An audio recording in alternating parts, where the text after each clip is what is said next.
तीन भुवन में पूज्य, तीन काल में श्रेष्ठ, तीन योग से नमन पंच गुरु परमेश। तीन रतन की प्राप्ति का तीन करण ही उपाय, दशों करण निर्मूल पंचम गति उपजाय। आज का हमारा विषय है तीन करण। तो अपन ने अभी जो मंगलाचरण किया उसमें जो तीसरी लाइन थी क्या थी?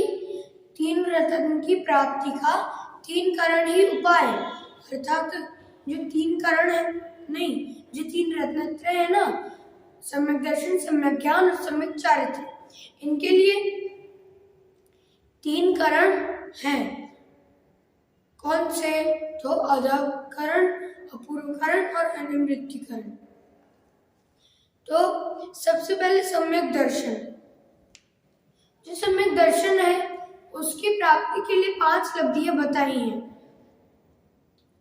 तो उन 5 लब्धियों में है क्षयोपशम, विशुद्धि, देशना, प्रायोग्य और करण। ये 5 लब्धियां हैं। ये काय के लिए हैं? ये सम्यक दर्शन की प्राप्ति के लिए है। तो जो इनमें से शुरू की 4 हैं, ये भव्य जीवों को भी हो सकती है और अभव्य जीवों को भी हो सकती है, लेकिन जो आखिरी की करण है वो सिर्फ भव्य जीवों को ही होगी। और ऐसे करण लब्धि का अर्थ क्या है? करण का अर्थ है परिणाम और लब्धि का अर्थ है प्राप्ति। तो ऐसे करण जिनसे सम्यक दर्शन की, ऐसे परिणाम जिनसे सम्यक दर्शन की प्राप्ति होती है, वे परिणाम करण कहलाते हैं। और ऐसे करण 3 प्रकार के होते हैं: अधःकरण, अपूर्वकरण, अनिवृत्तिकरण। अधःकरण का पूरा नाम है अधः प्रवृत्तिकरण। तो आज हम इन तीनों का स्वरूप समझेंगे, इनके संबंध में कुछ अंतर भी देखेंगे और इनसे क्या क्या प्रकट होता है वो हम बाद में जानेंगे। लेकिन पहले हम ये अधःकरण, अपूर्वकरण, अनिवृत्तिकरण, इनका क्रम क्या है, ये इनका स्वरूप क्या है, इनके संबंध में अंतर क्या है, ये सब पहले अपन जान लेते हैं। तो सबसे पहले इन तीनों करणों में से सबसे पहले अधःकरण होता है, फिर अधःकरण के बाद अपूर्वकरण होता है, अपूर्वकरण के बाद अनिवृत्तिकरण होता है। तो इनमें सबसे पहले है अधःकरण। अधःकरण जो है उसमें जो भिन्न समयवर्ती जीव हैं उनके समान परिणाम भी हो सकते हैं और असमान भी हो सकते हैं, और जो एक समयवर्ती जीव हैं उनके परिणाम भी समान और असमान दोनों ही हो सकते हैं। तो ये भिन्न समयवर्ती जीव, समान असमान परिणाम, ये सब क्या है? तो अपन इसको आसानी से समझने के लिए उदाहरण से समझते हैं। तो जैसे किसी स्कूल में एक विद्यार्थी का एडमिशन हुआ 1 तारीख को, 1 जुलाई को, और दूसरे विद्यार्थी का एडमिशन हुआ 15 जुलाई को। तो उन दोनों के बीच में 15 दिनों का गैप था एडमिशन होने के बीच में।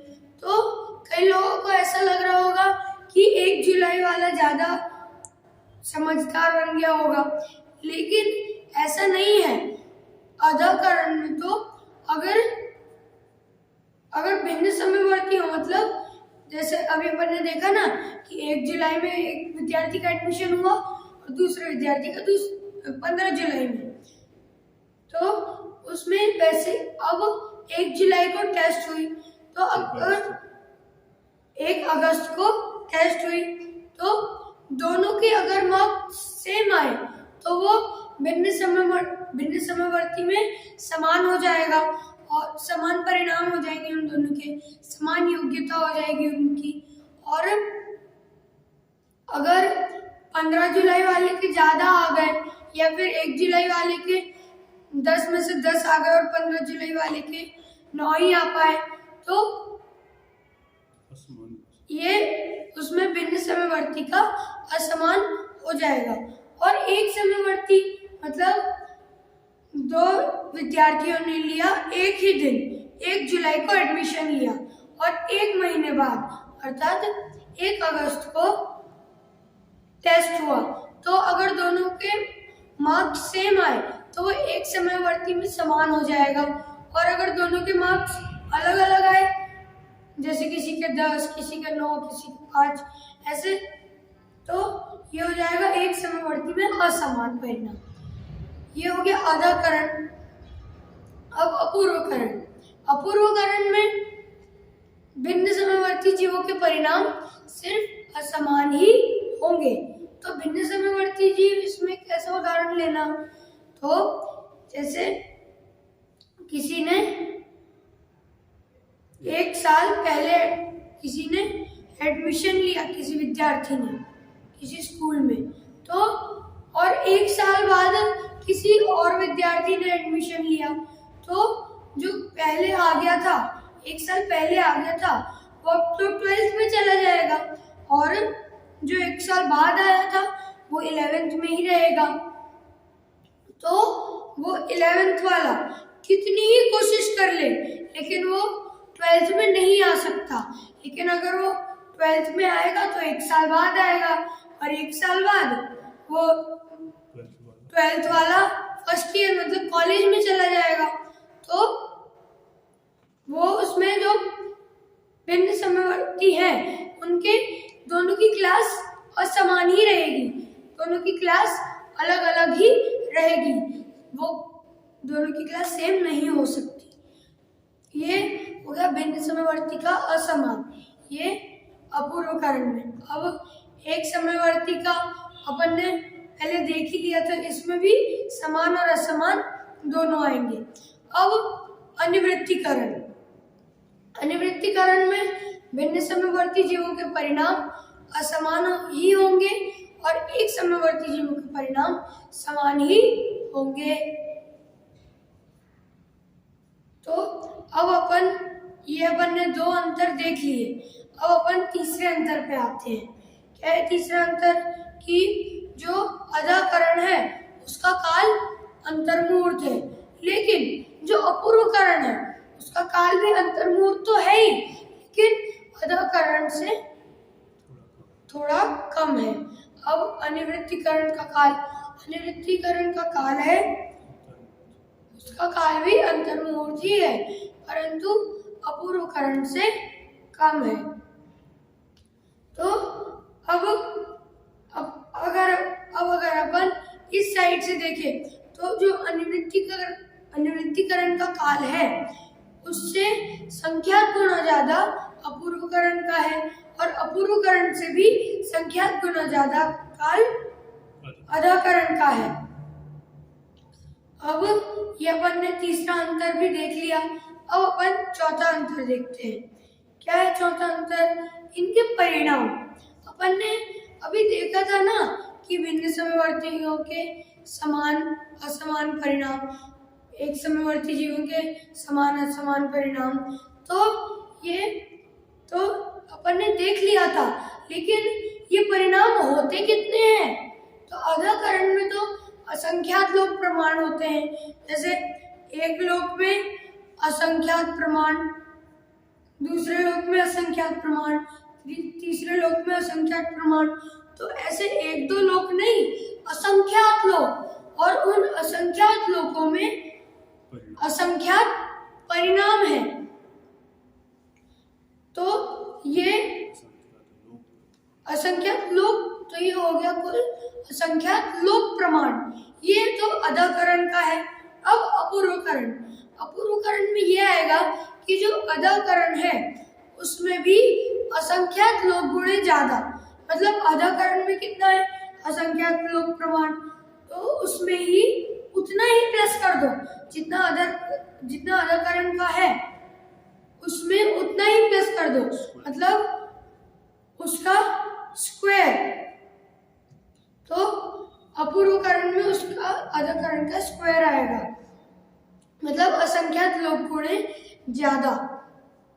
अब अनिवृत्तीकरण, अनिवृत्तीकरण में जितना काल उतने परिणाम, मतलब अनिवृत्तीकरण का काल कितना था, अंतर्मुहूर्त था, और ऐसा अंतर्मुहूर्त कि अपूर्वकरण से भी कम है, तो उस अंतर्मुहूर्त में समय कितने होंगे, समय तो असंख्यात होंगे, तो वही समय जितने समय है, मतलब असंख्यात तो समय है, तो असंख्यात ही परिणाम भी होंगे।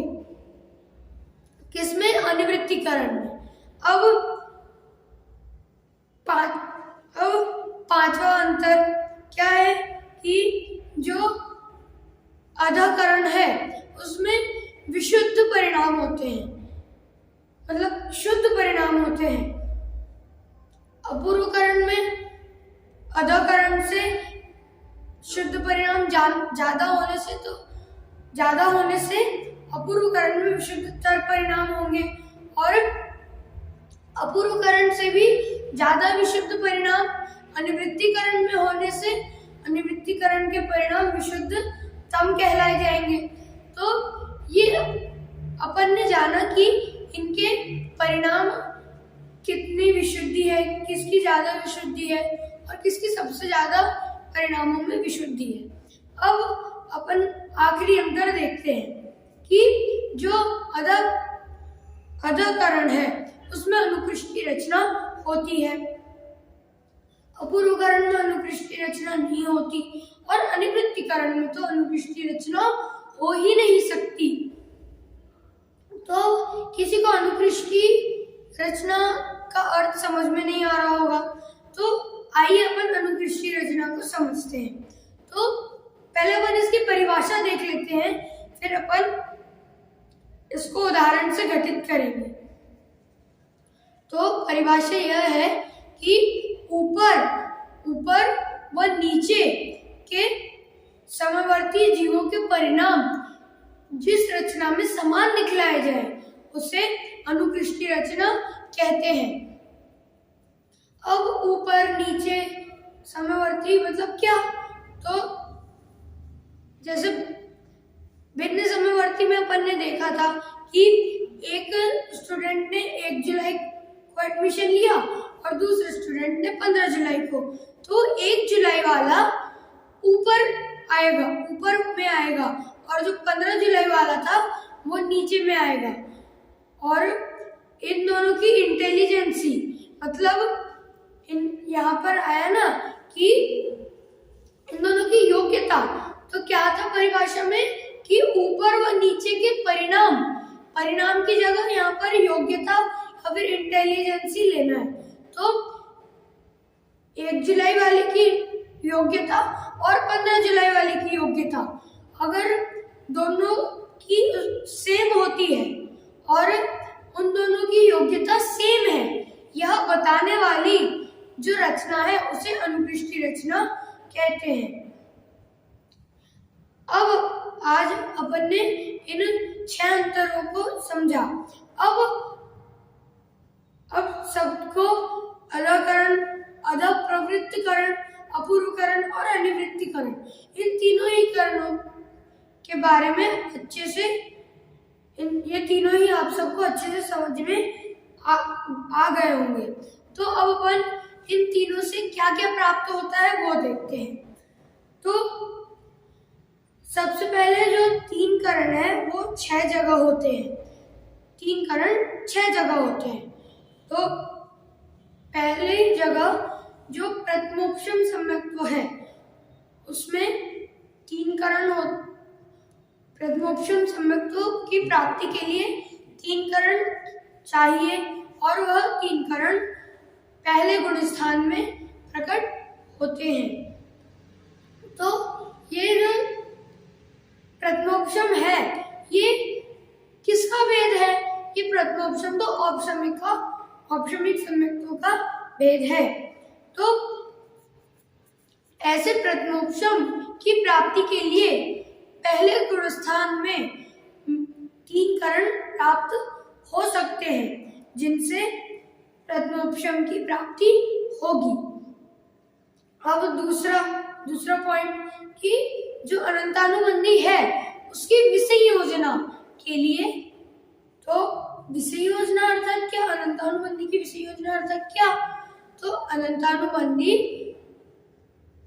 और अप्रत्याख्यानवर्ण आदि 21 दशाओं में अनंतानुबंधी का मिल जाना, अनंतानुबंधी का अप्रत्याख्यानवर्ण आदि 21 दशाओं में मिल जाना, उसे अनंतानुबंधी की विषय योजना कहते हैं। तो ऐसे अनंतानुबंधी की विषय योजना के लिए 3 करण चौथे से 7वें गुणस्थान के बीच में हो सकते हैं। तो अब तीसरा पॉइंट क्या है कि क्षायिक सम्यक्त्व की प्राप्ति के लिए, जो क्षायिक सम्यक्त्व है ये इसकी प्राप्ति के लिए 3 करण तो सिर्फ चौथे से 7वें गुणस्थान तक में ही होंगे।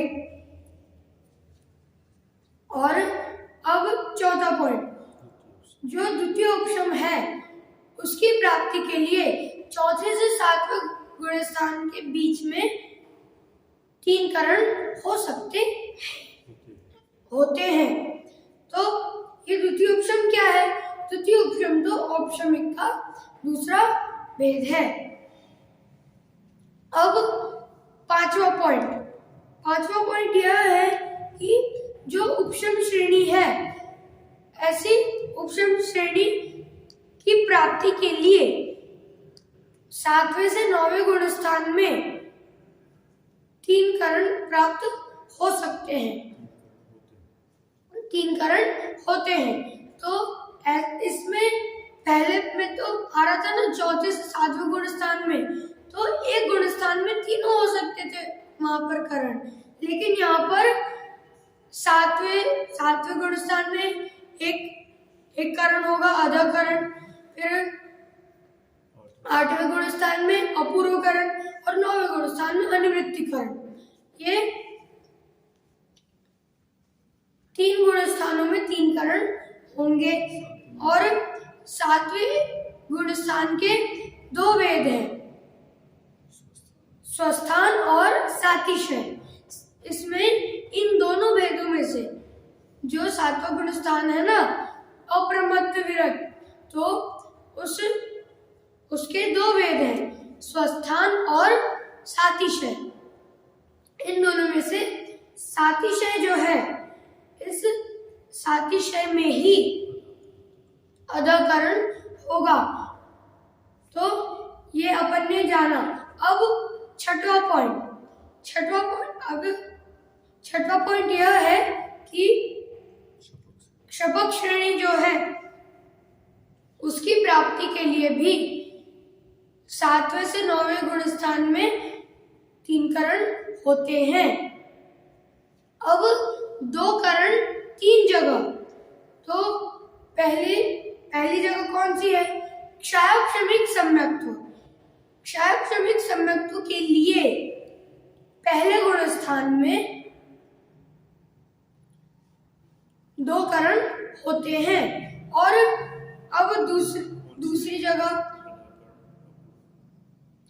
ये अपन पहले इसके जानने के पहले अपन देख लेते हैं कि 2 करण कौन से होंगे। तो 2 करण तो अधाकरण और अपूर्व करण, ये 2 ही होंगे।